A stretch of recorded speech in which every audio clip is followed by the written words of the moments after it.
calendar date of 6K, which represents balancing. Please understand that these weren't prophecies or predictions. The Mayans simply understood the body's natural cycles. So these unfortunate events are not by chance. One needs only to look at the result of the major political decisions of the United States since the inception of the United Nations to catch a glimpse of the ultimate goal.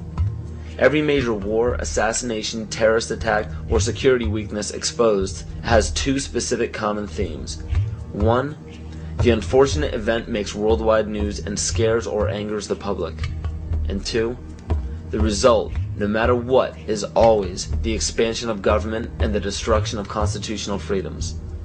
It doesn't matter what the excuse or the explanation is. The result always tells the truth. A child can give the greatest excuses every time he's too sick for school, but if it always happens on the day of a test, the truth is revealed by the result.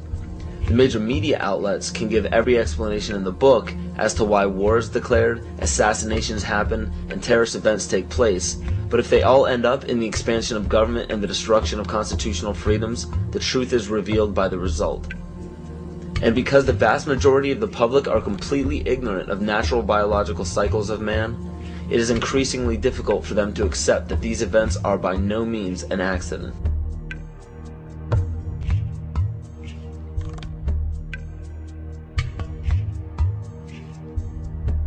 In my rolling on the floor and trying to protect myself from the heat and being in the pitch black, not able to see, that the voices of those behind me screaming kind of got through to me.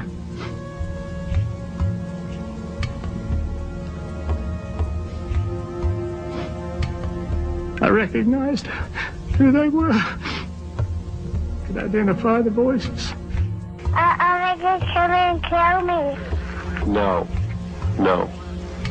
Nobody's coming.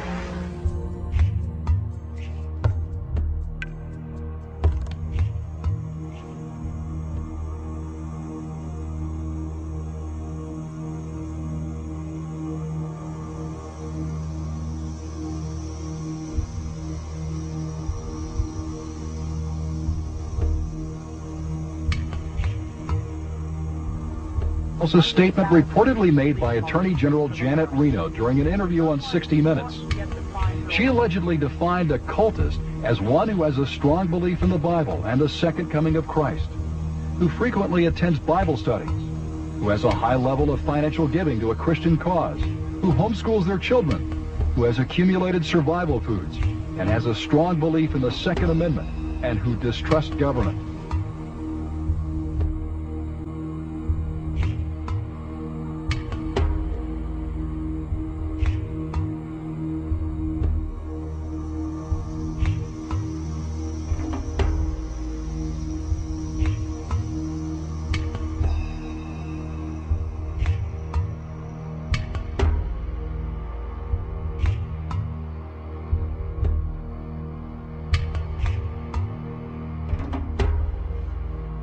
Through federal authorities that a second bomb has been found inside that federal building in Oklahoma City. It was an explosion at 9 o'clock this morning that did that damage you're looking at right there. Well, I just took a look down the street at the Morrow building again. I see another bomb truck going, so apparently they're going to try to get out that third bomb that's been talked about. At the present time, the medical teams downtown are unable to get into the wreckage to retrieve more of the injured because of the presence of other bombs in the area. I've been told by the police department that just as soon as those bombs are defused, they will permit the medical teams to enter. Now, we're also hearing from some witnesses on the scene that they've overheard from firefighters that were first on the scene that there was a possibility that there was a secondary explosive device besides the car bomb device outside the building, and that device may have been placed near the nursery. Also, we're getting word now that President Clinton is sending anti-terrorism units down here to look over the situation to find out exactly what went on and what other danger may be out there in Oklahoma City. That's something we need to think about, unfortunately, this time, because, as we've told you, 2 other explosive devices were found that were not detonated, and they were larger than the first.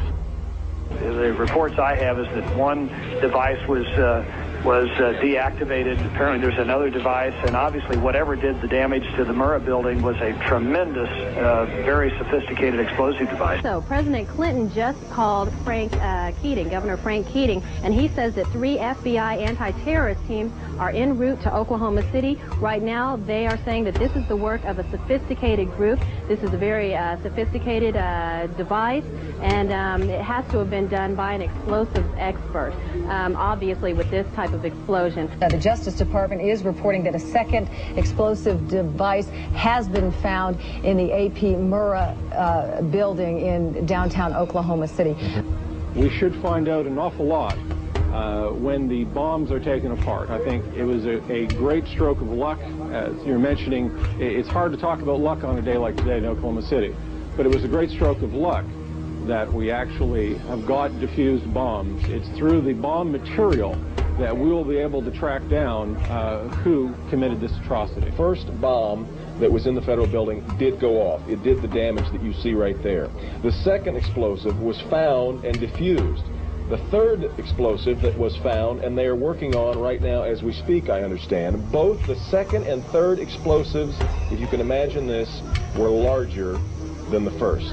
First bomb that was in the federal building did go off. It did the damage that you see right there. First bomb that was in the federal building did go off. It did the damage that you see right there. Still another problem, according to these groups, is the executive branch making a grab for much more police power.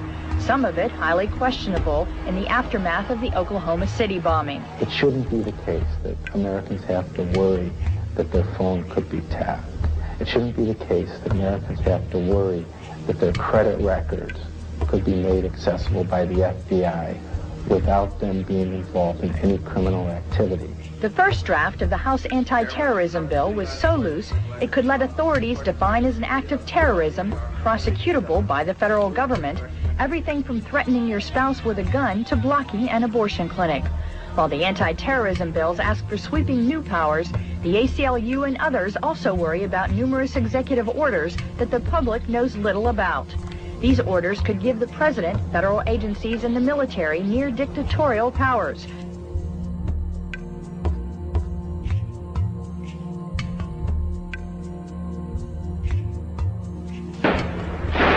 Talk to any police official anywhere, and pretty soon he'll bring up the shootout. February 1997. 2 bank robbers in full body armor and firing AK-47s did battle with police on the streets of North Hollywood, California. It was every officer's worst nightmare come true. Cops outgunned by the bad guys.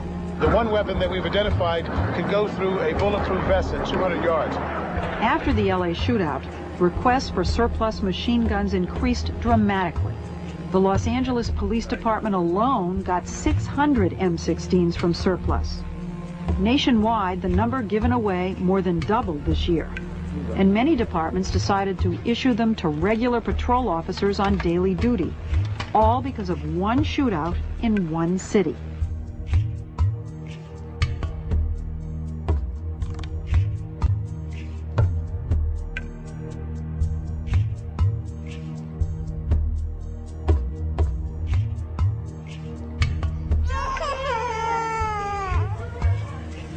Till now, the diagnosis is not settled for this child.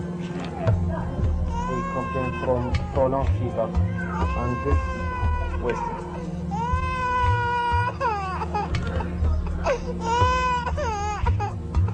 We have heard that 500,000 children have died. I mean, that's more children than died in Hiroshima. And you know, is the price worth it? I think this is a very hard choice, but the price, we think the price is worth it. Worth it because she believes the sanctions are working. In November 1997, former U.S. Attorney General Ramsey Clark headed a delegation of the International Action Center on his 7th trip to Iraq to investigate the continued effects of the United Nations sanctions on the population. We were shocked by what we saw, an almost total absence of medicines, medical supplies, and spare parts for the equipment. Despite the heroic efforts of medical personnel, babies, children, and the chronically ill continue to die in vast numbers. The United States government claims that Saddam Hussein is to blame for the crisis. What is the real cause of the suffering? The sanctions. They are an extension of the 1991 United States war against Iraq.